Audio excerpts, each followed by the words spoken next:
Welcome to Prospective Doctors MCAT Podcast, brought to you by Med School Coach. Each week, Sam breaks down the highest yield MCAT topics so you can score as high as possible on test day. Welcome to a bonus episode of Prospective Doctors MCAT Basics. Today I'm interviewing Kathryn. She is an MCAT tutor with Med School Coach. She also runs the Instagram page at the Pre-Med. It's very cool, very motivational. If you're not following her already, please go do that. She did really well on the MCAT, and she's here to talk to us today about the study habits she used, what she teaches her students. We're going to talk a little bit about gap years, and then we are going to do some Q&As from Kathryn's Instagram page. So Kathryn, thanks for joining us today. Yeah, thanks so much for having me, Sam. It's a pleasure to be on today. Of course. All right.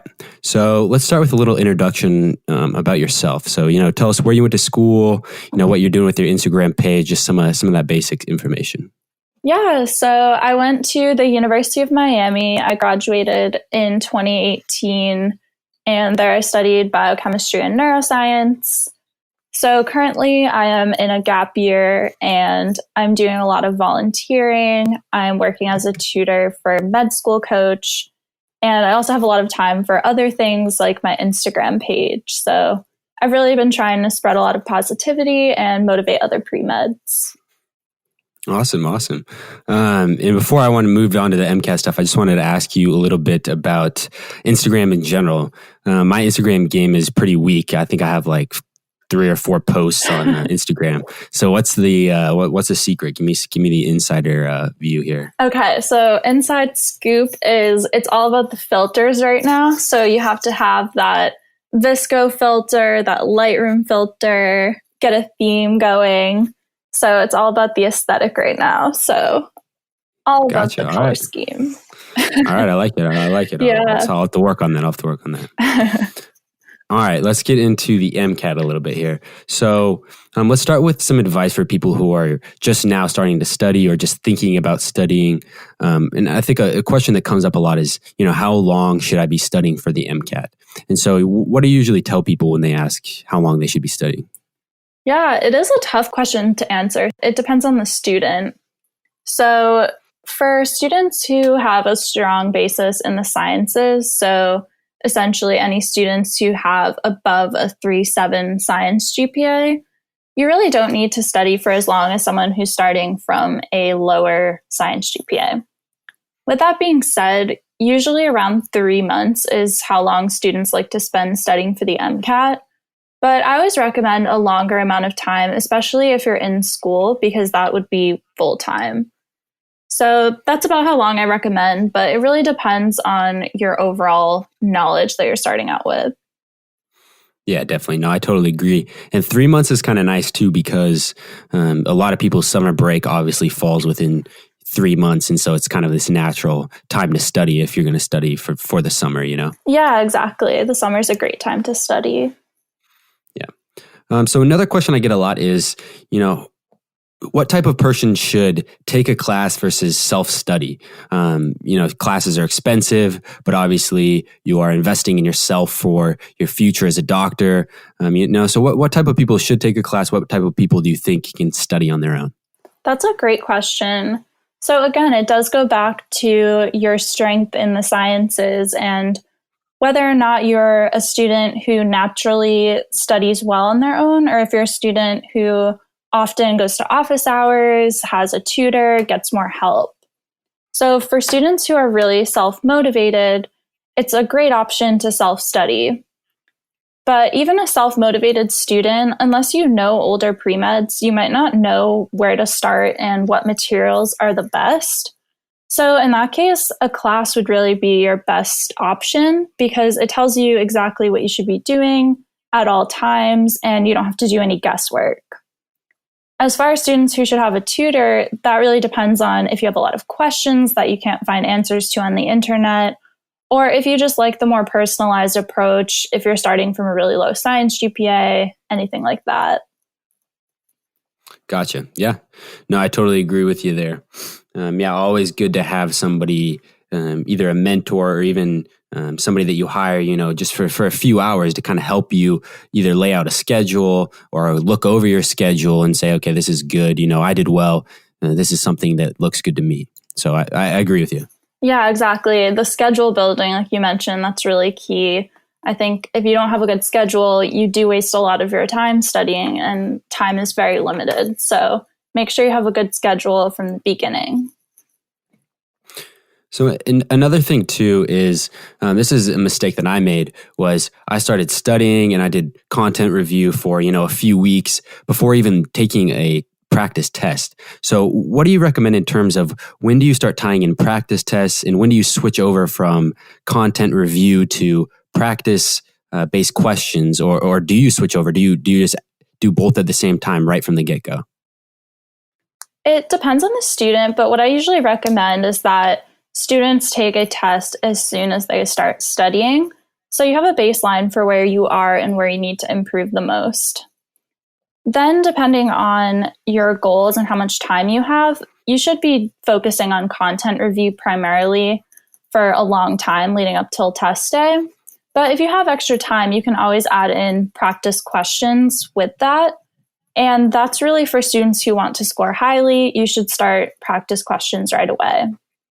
As far as the practice tests, those you can use sparingly up until basically the month before the exam. And then I recommend you take one every week the month before the exam. But my general advice would be not to overdo it with the practice test, because you do need time to improve in between them. Yeah, definitely. I totally agree with that. And so when you took those practice tests, did you kind of try to take them, under testing conditions? And what did that look like when you did take those practice tests? That's a great question. So students should really try to emulate testing conditions as much as they can. So what I did is I had a quiet room. I did use my laptop, but I had a mouse so I could pretend it was like a desktop computer. And I also used earplugs and took all of my breaks. So I made sure that it was exactly like test day, so there were no surprises, and my body was used to what I was going to put it through on the day of the test. So it felt very natural going into the testing center because I'd practiced it so many times. Nice. Did you have like a set lunch? I know some people I've, talked to friends or whatever that say they ate the same exact thing for lunch every time they did it. Everything was down to a T. Was that you? Definitely not with the lunches. My mom would pack my lunches for me because she's the real one. So I always had a variety. Nice. For test day, though, awesome. I think I didn't have anything that could upset my stomach. I made sure it was very bland just to avoid any surprises. Gotcha. I like that. Yeah. So how many practice tests did you end up taking then? So one every weekend for a month. So was that like 5 or 6, or what are we talking? So I believe that I took 5 practice tests that were non-AMC, and then I took all of the AMC tests. So that is pretty much like 9.5 exams. So that's what I took total. But mind you, I was studying from March until August. So I studied for a pretty long time compared to most students. So I did have more time to fit in those practice tests. Gotcha. Cool. So let's move on now and talk a little bit about study habits. One thing that you have mentioned to me before and that I really like is this concept of not being an MCAT robot. So could you just talk about that? What's that mean? And just give us some examples of kind of what that means. Yeah. So I love this mantra about not being an MCAT robot because it is so true. We're all students, but we're people before we're students. And people need time to relax and enjoy themselves outside of what can be a very stressful time. So our brains actually work a lot better when we're not stressed and when we have enough downtime between our studying. So you should find time to spend with your friends or exercise, do whatever it is that makes you outside of the test. I think it leads to better learning and better morale throughout testing, as well as avoiding that burnout that we all really fear. Yeah, I totally agree. So what were your favorite things to do outside of the test? Yeah, so I am very artsy. So I liked to write poems. I also was writing a poem Insta at the time. So I don't really keep active with that anymore, but it was a great outlet for me when I was studying for the MCAT. I would also go for runs on my lunch break to boost my productivity and just release all that energy that was building up in the library all day. And in addition to that, I would always try to find time to hang out with my friends if they were available on the weekends and things like that. Gotcha. Yeah, that's one thing I always really like doing. And the one thing that I made sure to do every day when I was studying is find time to go exercise or go get outside, just get the blood pumping, get everything going that way. And then I could come back, be a little bit refreshed, come back to the test and keep going. Yeah, and studies have shown that there are growth factors that are released when you exercise that are good for learning. So that's awesome that you did that. Nice. So scientifically, I was helping myself as well. Yes, scientifically, you were. Good. So the next thing I want to talk about is something that I really focused on, and that was reviewing full-length tests. So how long did you spend kind of taking apart and reviewing your full-length tests after you took them? I would spend at least 8 hours, if not 16 hours, reviewing a test. So it seems like a lot, but the test itself is almost 8 hours. So spending that amount of time to go into detail and review every single question and not just the questions that I got wrong, that was really key to getting a high score on the MCAT, is just making sure that there are no loose ends that I haven't addressed of things that I don't understand. Yeah, that was huge for me too. So I would spend, I would take a practice test Saturday, and then I would spend Sunday just, going through all of it. And then I actually kept a spreadsheet of, I got this concept wrong, and then I could kind of filter that and sort through my spreadsheet and figure out certain concepts maybe I was missing, and that would help me focus my studies. So I think a huge part of studying for the MCAT is reviewing full-length tests that you've taken. Yeah, exactly. So if any students out there aren't currently doing that, that is a huge tip, is to spend more time reviewing and pay more attention to reviewing than you do on the actual test, because that's what will improve your score, not picking the right answer on practice tests. Mm-hmm. And then the last thing I wanted to talk to you about in terms of study habits are the Anki flashcards. And, I really liked them. They helped me memorize a lot of different things. They have this like special algorithm that kind of shows you like a certain number of flashcards a day. I just wanted to get your opinion on them. What do you kind of think about them? Yeah, so Anki is something that I use myself, and I love using it for my science classes because it's a great way to memorize information. With that being said, though, the MCAT isn't really a memorization-based test, with a few exceptions, which I'll mention in a second. But a lot of the MCAT is testing your ability to apply knowledge. So they'll give you a passage, and you won't really have to have known a lot of memorized information, but you have to have those critical thinking skills to understand what's going on. So flashcards really can't help you build those critical thinking skills, but they do help in a few cases. So I really recommend Anki flashcards for the Psych-Soc section in particular, because it is so memorization based. But as far as the other sections, I think that building study sheets and more interactive study methods are better for the conceptual understanding. So that's how I feel about Anki in general for the MCAT. What percentage of the questions on the MCAT are these non-passage based? I can't remember, like the standalone ones. Yeah, so I don't exactly remember the number of like freestanding questions per section, but I do know it's largely passage based. So you'll have 2 passages and then maybe 4 freestanding questions, and then it'll alternate like that. And even the freestanding questions, sometimes you'll have outside information that they're giving you. So even those you can't trust to be fully memorization based. Yeah, Yeah. So yeah, as you're studying, just keep that in mind. The MCAT is definitely not a memorization test. It's really this application test of how can you read this passage, pick up a few concepts from that passage and apply it to questions. So I think that's really important to remember as you study. Yes, I totally agree. All right, let's move on now to my favorite section on the MCAT, which is cars. It was by far my worst topic. So I don't really have much advice, particularly for this subject. However, what is your advice on cars? Do you have a method you use? How do you usually teach students to do well in cars? Yeah, so cars is a big stumbling block for a lot of students. And that's because it is nothing like anything that most pre-meds have seen in any of their classes. And it's actually just testing your critical thinking skills. So it's something that you have to practice over a large amount of time to be able to improve. Because if we talk about the different types of memory, for example, there's explicit and implicit.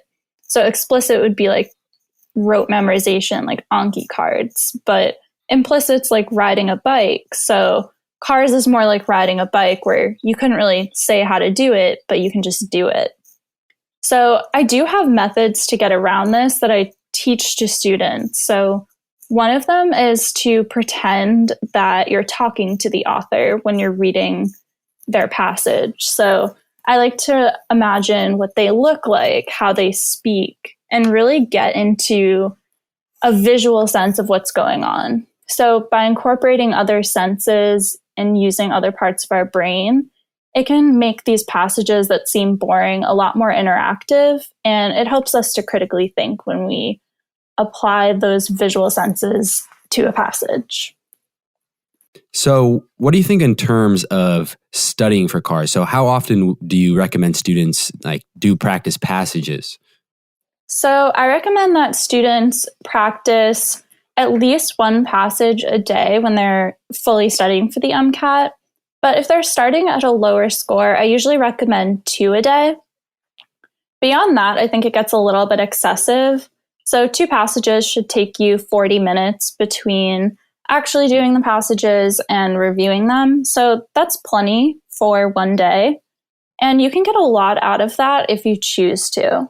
So if you're putting in the time to really review and understand, why you got something wrong, where your critical thinking went wrong, that's how you're going to improve your score the most. Gotcha. Yeah, no, that's great advice. So that is kind of how to study for cars. So what material did you use to study for cars? There's Jack Weston, there's the AAMC material, all the other third-party stuff. What did you find the most useful? So the most useful is definitely the AAMC materials, but I save those for last. So if you're looking for something to do in the meantime before you start the AAMC, since there's really not a lot, there's only 240 cars questions that the AAMC gives us for QPACs. So what I did is I used the next step questions. But if I were to study again, I would actually use the Jack Weston passages because A, they're free. So if you haven't heard of Jack Weston, it's a website where he gives a passage of the day if you give him your email. And there's also an archive of all of the past ones. So I recommend just doing that because it's a free resource and also it mirrors the test pretty well in format and in style. So I really recommend Jack Weston for the practice leading up to AAMC. Yeah, I like Jack Weston a lot too. So if you were to summarize your CARS advice in a few words, would it be something like read a passage like you're actually talking to the person who wrote it and then use Jack Weston? Is that about right? Yeah, and actually one additional tip is for highlighting. This is something that students get wrong a lot, is they just don't understand how to highlight a passage, and it is pretty hard.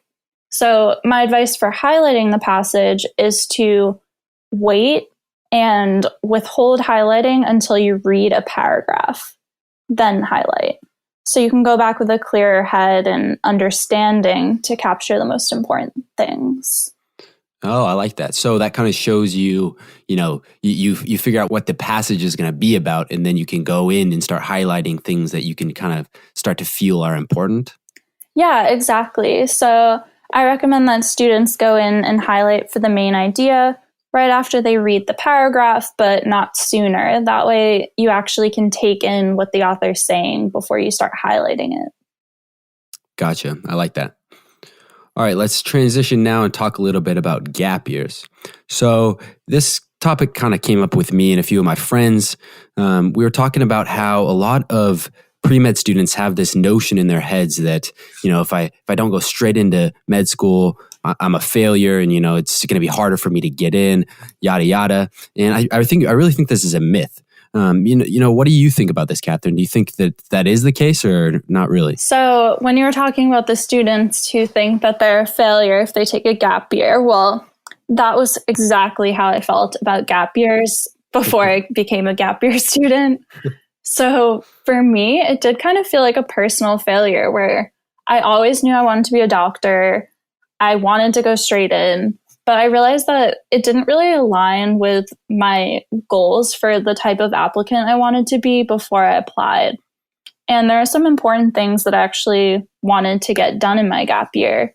So for me, although it was disappointing, it actually was a huge time for growth for me. So to address the people who feel like it's a failure, I would say, okay, but you can look at all the things that you can accomplish in a year and realize that not only will it make you more mature, it'll make you grow in ways that you didn't expect, and maybe you can get into a better medical school than you had planned. So I look at it as a positive now, even though I started with this negative view of gap years.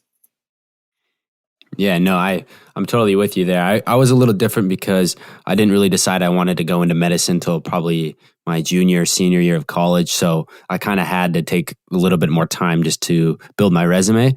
But with that said, I think this gap year that I've had so far, at least, I've moved to a new city. I've, been on my own really kind of for the first time, living in a separate state, at least from my family. And so I think I've had a lot of personal growth, and, I'm really, really, really glad that I've done it. Yeah, exactly. I think if you ask most gap year students, that's what they would say. So for all the students out there who are on the fence, it's definitely a good choice if you're looking to do something important with the year. It's a good option. And so what are some of those things that you can do with a gap year? Is there any really kind of unique stories you've heard from people of things that they've done, or maybe what's something that you've done that you think is pretty unique? Yeah, so the general advice I give is that if you have a low GPA, there are things that you can do in your gap year to correct that. So for students with a low science GPA, you can do a post-bac program. There are also Masters of Science programs where you're basically taking the same classes as first-year medical students. So those are extremely challenging, but you have a really low GPA and think that you can show admissions, you can handle medical school, that's also a good option. As far as what I didn't really have any concerns academically. I actually graduated early from college, so I was really looking for something to enhance my personal growth and fulfill some of my long-term goals. So I ended up doing a lot of volunteering. So I'm working in a hospital right now. I work as a crisis text counselor to assist people who are considering suicide. And I'm also starting a nonprofit. So I've been able to do all these things that I really just didn't have time to do in college. And it's been wonderful to be able to follow my heart, in a sense, in my gap year. Yeah, that's awesome. That's awesome. I think that's the number one thing that people can do on their gap year is do something that they love and do something that, is going to build towards a future career that they want to do. So that's awesome. That's awesome that you've been able to find that in your gap year. Yeah, thank you. And so one of the kind of concerns with taking a gap year or kind of this problem that people run into is, do I hurry and take the MCAT so that I can go into med school straight out of college, or do I take a gap year? And I think we kind of already answered this question a little bit, but what do you recommend for someone who's kind of teetering on the edge of either rushing and taking the MCAT or taking a gap year?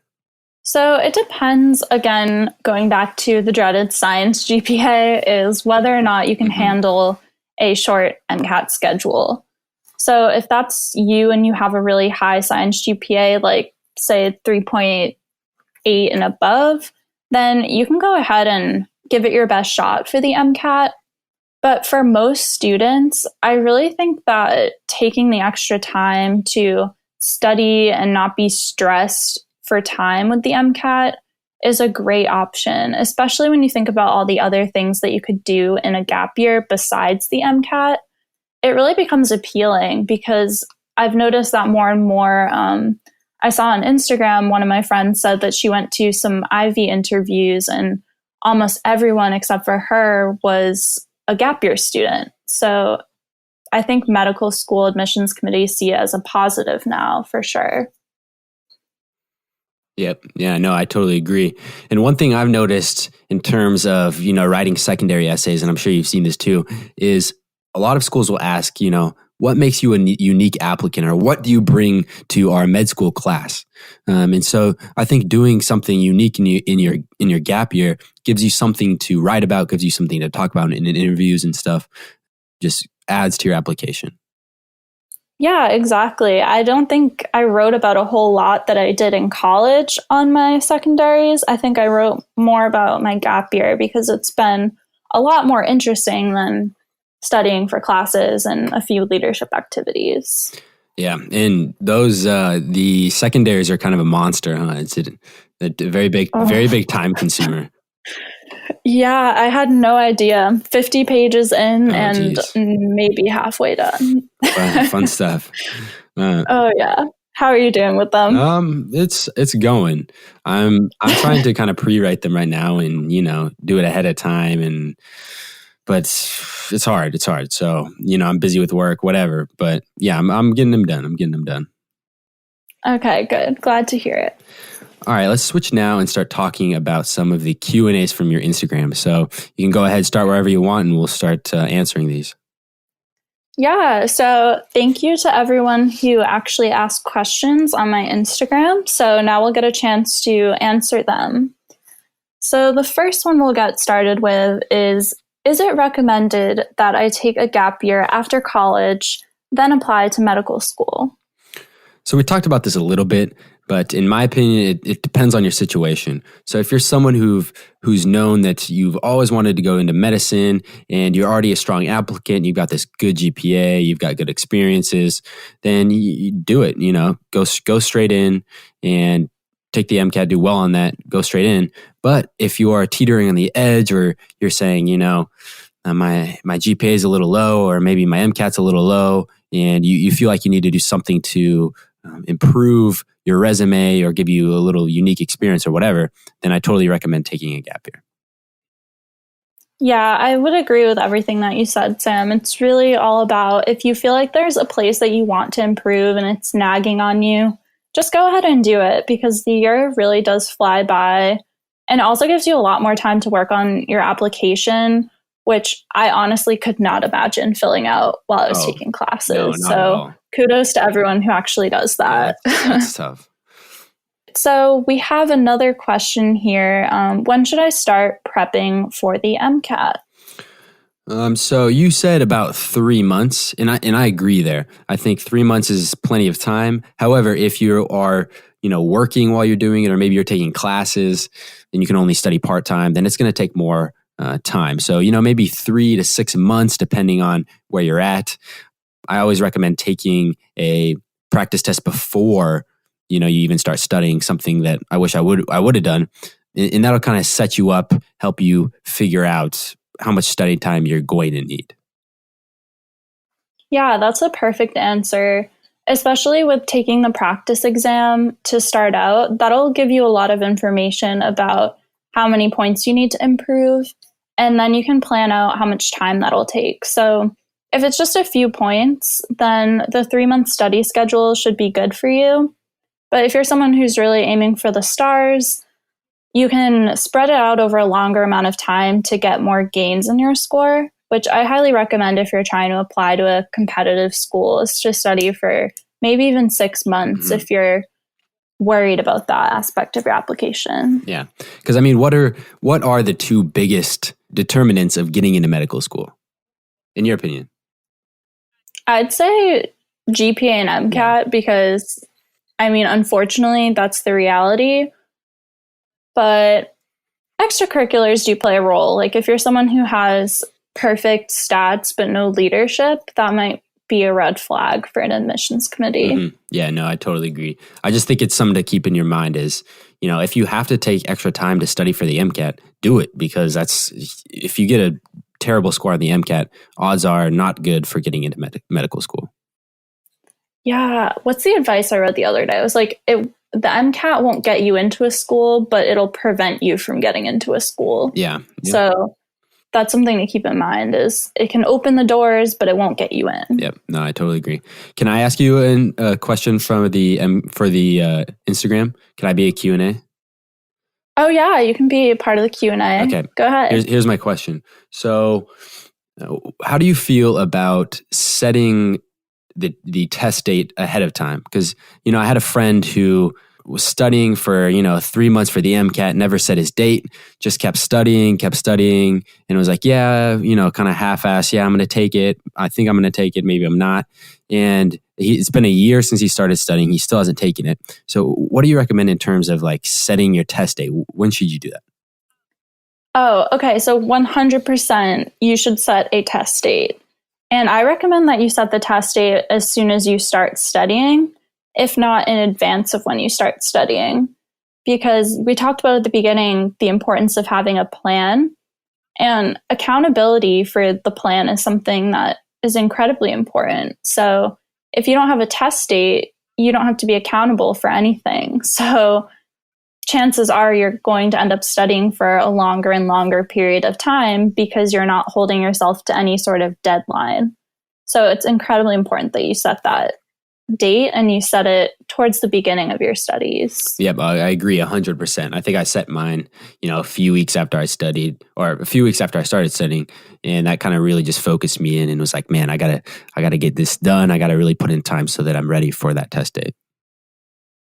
Yeah, it provides that scare factor. Yes, unfortunately, but we need it. Which is good. Yeah, no, it's a kick in the ass, and you're like, okay, I need to get going. Yeah, exactly. Yeah. Hope that answers your question. Yeah, no, that was great. Thank you for letting me be a Q&A. You're welcome.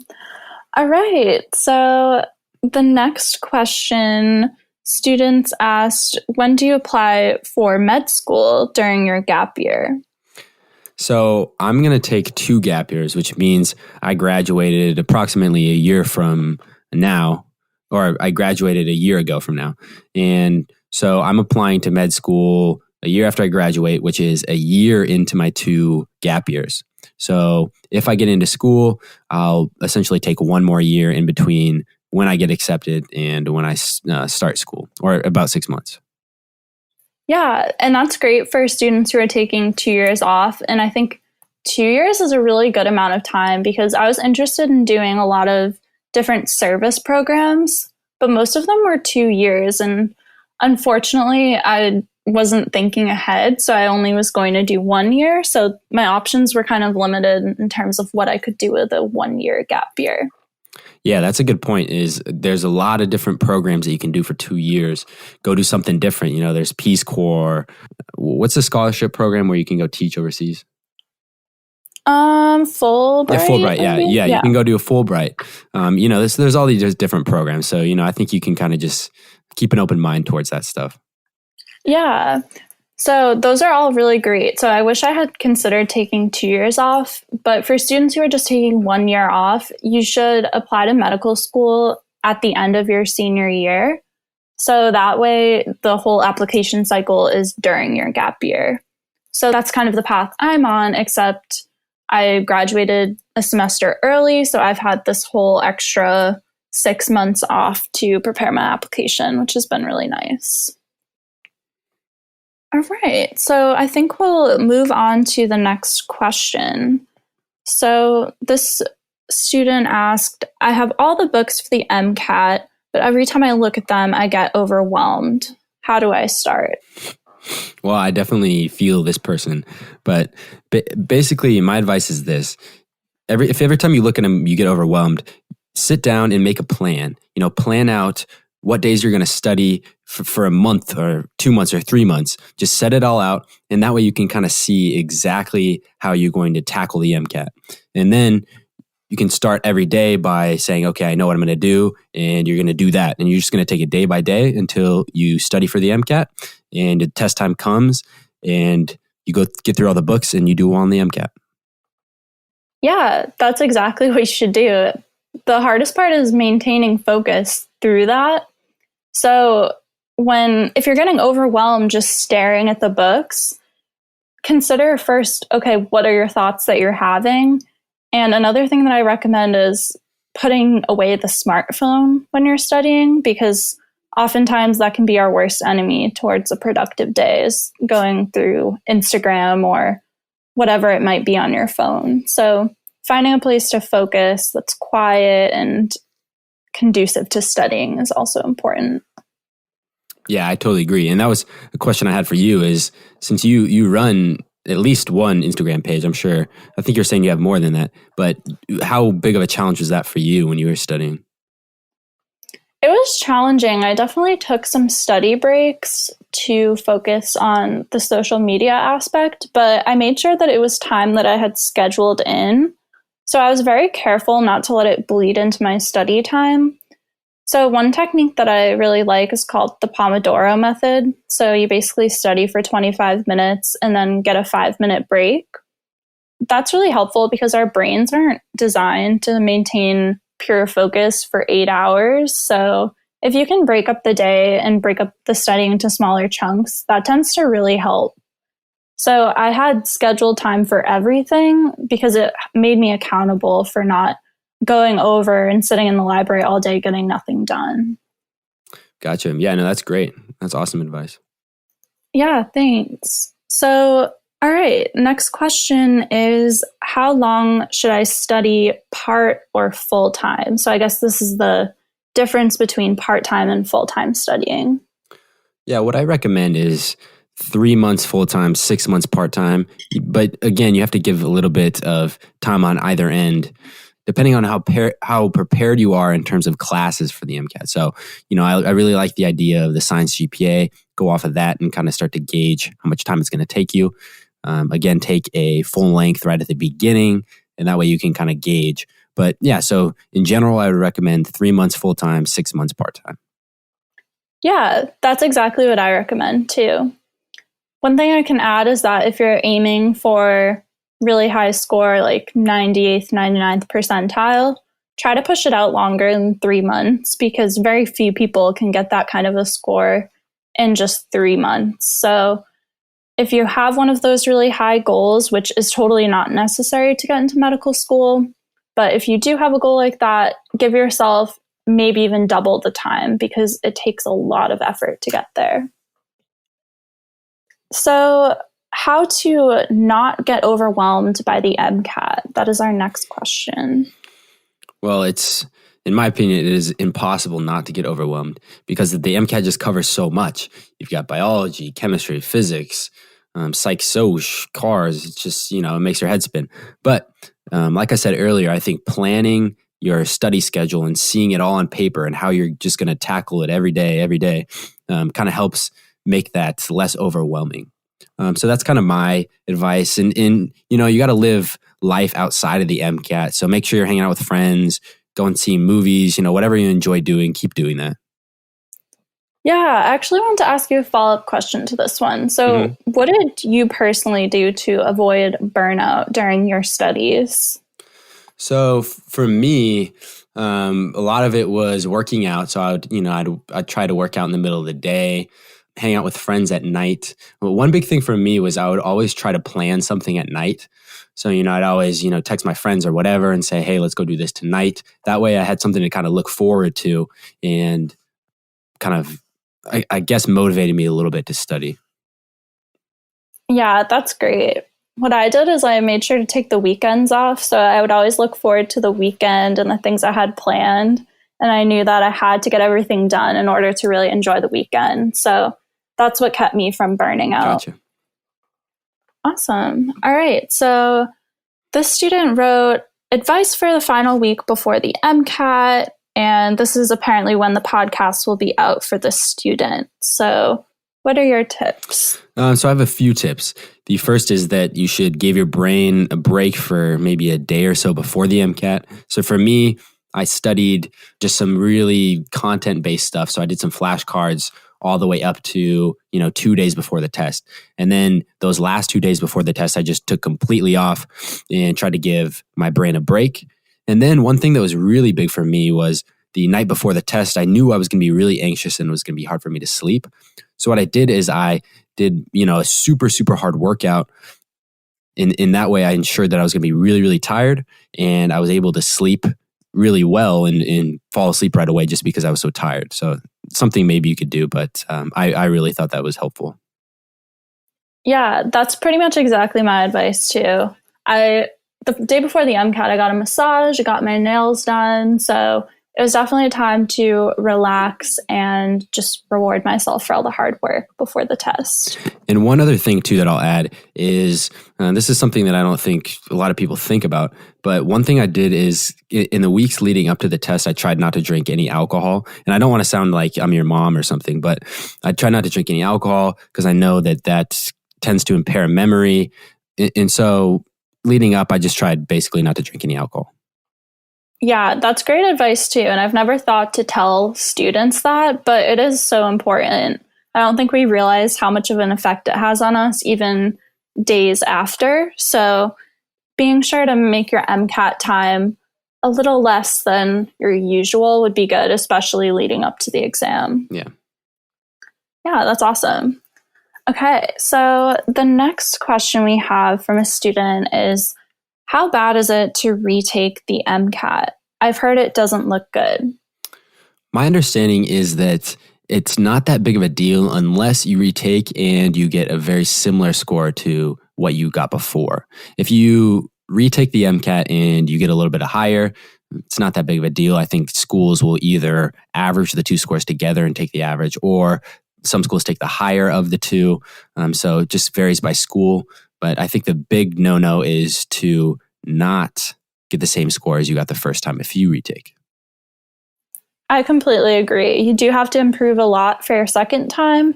And it's actually recommended that you don't take it more than 3 times. So be sure to limit as much as possible the number of retakes and improve each time. So the next question is asking, so when did you start studying for the MCAT? And what was the breakdown of your studying each day and week? So I started about 2 weeks after graduation. So that would be the end of May in 2018. And I studied until August. So I took it in August 18th, 2018. So after those first 2 weeks of graduation, I started content review. And I think I did content review for 2 or 3 weeks. And then after that, I started tying in practice material. And then about a month out from the test, I did a practice test every single Saturday, simulated test conditions. And then in that way, when I took the test, I was like, oh, this is a piece of cake. I've done this every single weekend leading up to it. Yeah, that's a great study schedule. And it mirrors what I recommend to my students, also mirrors what I did. So I started studying on spring break of 2018. And then I actually took it on the same day as you, so August 18th. Nice. Clearly so a lot of... You set this, you're the one who set the curve really high. It's messed up. Oh, man. The rest of us look bad. I've heard that before, too. It's funny. As far as what I did for content is I read all the books. So I did the Next Step online self-paced course. So for me, I didn't have a lot of older friends to tell me what to study. So this gave me a blueprint of what to study each day, and I just followed it. So it had me doing a lot of reading, like 2 chapters a day, and then a block of questions. So I did that until July. And then I started with all the AMC stuff every day. So I would do AMC practice for like 8 hours a day in the summer.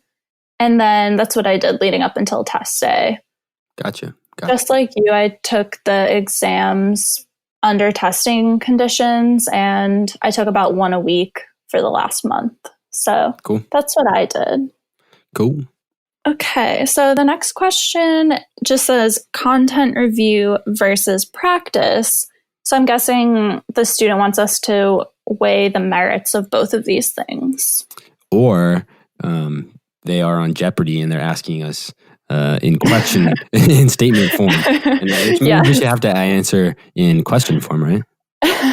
Yeah, the student is asking a lot of us. I couldn't do that. Me neither. My advice is, and this is kind of retrospective because I didn't do this, but I wish I would have, is start practicing material as soon as possible. And that way you'll be able to start learning how to apply concepts and understanding how the MCAT wants you to think and starting to get a feel for these passage-based questions. Yeah, I totally agree. The MCAT is such a different beast from your classes that you really have to understand the way they'll be asking you things, because you could spend your whole time reading the books and see a question and not even understand what content they're asking you about. So it's important to meld the two together. Mm-hmm. All right. Next one's kind of a personal question, but seems like a cool one. So what do you do for work? So for work, right now I work at the National Institutes of Health, which is just right outside of DC. I'm working on an HIV project. So it kind of combines engineering, which is what my degree was in, with a little bit of biology. And basically what we're trying to do is we're trying to separate these single cells that are HIV positive. So it's called the latent reservoir. I don't know if you're familiar with it, but we're trying to separate these single cells and then be able to actually study these single cells. So right now it's just a lot of trying to figure out how that process works, but it's a pretty interesting project. Yeah, that's so cool. I love HIV research. I was doing prevention research in college. So awesome. Yeah, you're doing great work. It's great. As far as what I'm doing, I'm working as an MCAT tutor. So that's my job that I get paid for. Outside of that, I'm working on a nonprofit to help the LGBTQ community access healthcare in my area. So it's kind of what I've been up to outside of volunteering at the hospital and everything. Very cool. Very cool. And would you want to talk at all about what exactly your nonprofit does? Oh, yeah. So I'm actually just starting it this year. So it's really new. What I'm doing is doing a lot of research into how LGBTQ people are treated differently at their doctor's office and what we can do to fix that. So I'm putting together educational materials for physicians in my area to become certified in treating these communities, and then putting together a database that the public can access to find a gay affirmative provider. So I'm really excited about what's to come this year with the nonprofit. That's awesome. That's very cool. Yeah, thank you. All right. So we can move on to our next question, which is, what are the best things to do in the gap year to fix low GPA or things that make you stand out? Well, in my opinion, one thing to do is do a post-bac. So you could go take these post-bac courses, which essentially would then boost up your GPA, if of course you did well in these classes. Another piece of advice I have is do something that makes you unique or makes you stand out. We kind of talked about that earlier. This is something you could do with a gap year. And my last piece of advice is that if you have a low GPA, the best thing you can do is to just kill the MCAT. I think you can kind of balance out. I would hate to say balance out, but you can boost up your resume a little bit, at least, by killing the MCAT if you have that low GPA. Yeah, that's perfect advice. I don't really have anything to add to that because that's exactly what you should do if you have a lower GPA in your gap year. Next question is, how long did you spend studying for the MCAT? So I spent 3 months, studied from end of May to beginning of August, or I guess mid-August. Great. And I studied for about 6 months, I believe. I just counted on my fingers, so could be wrong there. But I studied from March until August. Yeah, plus or minus fingers for our differential there. All right. So hope that answers that question for the student there. Next question is, how do you explain to your significant other that gap years are normal and it doesn't mean you're dumb?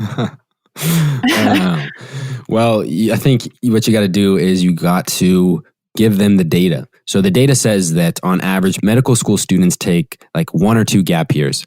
So first of all, it's the norm. And second of all, having this experience that, makes you grow as a person or sets you on a career path is just so important. And so it can be so impactful to your career as a doctor that I think in a way it's invaluable.